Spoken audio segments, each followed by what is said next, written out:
TikTok star Sonali Phogat द्वारा कर्मचारी से की गई मारपीट के मामले में विपक्ष के निशाने पर आई भाजपा ने स्पष्ट कर दिया है कि कानून अपना काम कर रहा है। भाजपा के प्रदेश महासचिव वेदपाल ने बताया कि जांच रिपोर्ट आने के बाद कार्रवाई की जाएगी, जिसका हमें इंतजार करना पड़ेगा। वहीं उन्होंने बताया कि मोदी सरकार के दूसरे कार्यकाल की पहली सालगिरह पर कल पहली वर्चुअल रैली होगी। इस रैली को केंद्रीय मंत्री नरेंद्र तोमर, प्रदेश प्रभारी डॉक्टर अनिल जैन दिल्ली से, जबकि मुख्यमंत्री मनोहर लाल खट्टर पंचकुला से संबोधित करेंगे। टिकटॉक स्टार सोनाली फोगाट द्वारा कर्मचारी से की गई मारपीट के मामले में भाजपा का क्या रुख है और कल होने वाली वर्चुअल रैली का क्या उद्देश्य है, इस बारे में खास बातचीत की हमारे संवाददाता अनिल कुमार ने भाजपा के प्रदेश महासचिव वेदपाल से। केंद्र की मोदी सरकार की उपलब्धियों को घर घर तक पहुंचाने के लिए भाजपा कल रैली करेगी। इसका पूरा क्या कार्यक्रम रहेगा, इस समय मेरे साथ हैं भाजपा के महासचिव वेदपाल, इनसे जानते हैं जी। मोदी जी सरकार 2 के 1 वर्ष पूर्ण हो चुका है और इस 1 वर्ष पूर्ण होने पर हरियाणा में वर्चुअल डिजिटल रैली कल होने जा रही है। वो सुबह 11 बजे लाइव रहेगी। सभी इंस्टाग्राम पर, फेसबुक पर, व्हाट्सएप पर, ट्विटर पर, इसके अलावा 30,000 से ज़्यादा लोगों को लिंक भेजे जाएंगे जो वो डायरेक्ट उससे जुड़ेंगे। यूट्यूब के माध्यम से, केबल चैनल के माध्यम से, टीवी चैनल के माध्यम से, ऐसा लगभग लाखों की संख्या में लोग इस रैली से जुड़ेंगे। और ये एक पहली ऐसी रैली होगी जिसमें ना सामियाना लगेगा, जिसमें ना भीड़ इकट्ठी करनी पड़ेगी, जिसके अंदर ना किसी प्रकार की कोई व्यवस्था करनी पड़ेगी, बड़े बड़े मंच नहीं लगेंगे। यानी एक तरह से डिजिटल रैली, यानी घर बैठे हम सोशल मीडिया पर सारा दिन व्हाट्सएप चलाते हैं, फेसबुक चलाते हैं, ट्विटर चलाते हैं, टीवी देखते हैं, उन्हीं माध्यमों से घर बैठे ही जो मोदी जी की, जो मोदी सरकार 2 1 वर्ष में जो उपलब्धियां रही हैं, चाहे वो धारा 370 हटाने की हो, चाहे 3 तलाक को समाप्त करने की हो, चाहे वो जो अपना भारत को WHO में एक बहुत बड़ी जगह डॉक्टर हर्षवर्धन जी के रूप में मिली, इस प्रकार की तमाम उपलब्धियां इसके अंदर कल माननीय हमारे मुख्य वक्ता डॉक्टर नरेंद्र जी तोमर रहेंगे, हमारे माननीय मुख्यमंत्री जी श्री मनोहर लाल जी रहेंगे, डॉक्टर अनिल जैन जी जो हमारे प्रभारी और राज्यसभा सदस्य हैं वो रहेंगे, प्रदेश अध्यक्ष सुभाष बराड़ा जी रहेंगे।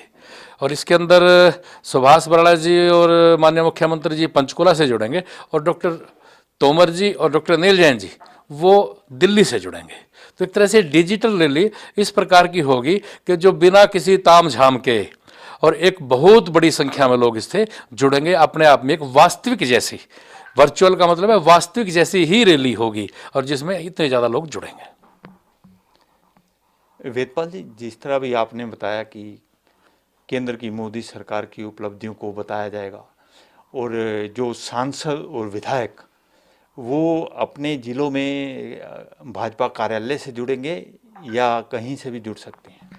जितने भी हमारे सांसद हैं, राज्यसभा सांसद और लोकसभा सांसद, हमारे मंत्रीगण, विधायक, चुनाव लड़े प्रत्याशी, प्रदेश के पदाधिकारी, वो सभी अपने अपने जो उनके कार्यालय हैं या ड्राइंग रूम हैं या ऑफिसेज हैं उनके, वहाँ पर वो लैपटॉप से या LED लगा करके वहाँ पर वो सभी लोग जुड़ेंगे और उसके अंदर LED लगा करके फिजिकल डिस्टेंस जो हमारी मिनिस्ट्री ऑफ होम की गाइडलाइंस है उसके मुताबिक 25, 30, 35 आदमियों को एक डिस्टेंस पर सैनिटाइजर करा करके वहाँ बैठा करके दिखा भी सकते हैं, ऐसा भी हमने कहा है। तो उसके माध्यम से भी बहुत बड़ी संख्या में लोग जुड़ेंगे और घर बैठे ही एक ये इस प्रकार की रैली का ये पहला अनुभव हरियाणा वासियों को होगा। वेदपाल जी, सोनाली फोगाट द्वारा कर्मचारियों से मारपीट का मामला सामने आया है और विपक्ष लगातार मांग कर रहा है कि गिरफ्तार किया जाए, तो पार्टी ने भी कोई कार्रवाई नहीं की है और ना ही अभी तक गिरफ्तार किया गया है, जबकि जो कथूरिया शुगर फैक्ट के चेयरमैन रहे हैं उन पर तुरंत कार्रवाई करके 6 साल के लिए निलंबित कर दिया गया। अभी तक कार्रवाई नहीं की गई, इसके पीछे कोई रहस्य है क्या? इसमें माननीय मुख्यमंत्री जी ने और माननीय प्रदेश अध्यक्ष जी ने अपना वक्तव्य दे दिया है। उसमें उन्होंने कहा है भाई कानून अपना काम करेगा, तो मुझे लगता है वो सफिशिएंट है। इसके अलावा इसमें कुछ कहने की कोई बात है नहीं। मतलब कि ये समझा जाए कि जो उन्होंने किया है सब ठीक किया है, इसलिए ना तो भाजपा की तरफ से कार्रवाई की गई है और जो जांच रिपोर्ट है वो कब तक आएगी, ये भी लोग आपसे जानना चाहते हैं। हाँ, ये इसी के ऊपर निर्भर है, क्योंकि ये तो सरकार का और जांच एजेंसी का काम है कि वो क्या रिपोर्ट देते हैं, और वो माननीय मुख्यमंत्री जी, प्रदेश अध्यक्ष जी पहले कह चुके हैं, तो इसलिए जांच रिपोर्ट का इंतजार कीजिए। ये थे मेरे साथ भाजपा के प्रदेश महासचिव वेदपाल। इन्होंने कहा है कि केंद्र की मोदी सरकार की उपलब्धियों को जन जन तक पहुंचाने के लिए कल वर्चुअल रैली की जाएगी। इसके साथ साथ इन्होंने ये भी बताया है कि सोनाली फोगाट द्वारा कर्मचारी से की गई मारपीट के मामले में जांच की जा रही है और जांच रिपोर्ट आने के बाद कार्रवाई की जाएगी। Anil Kumar, total news, Chandigarh.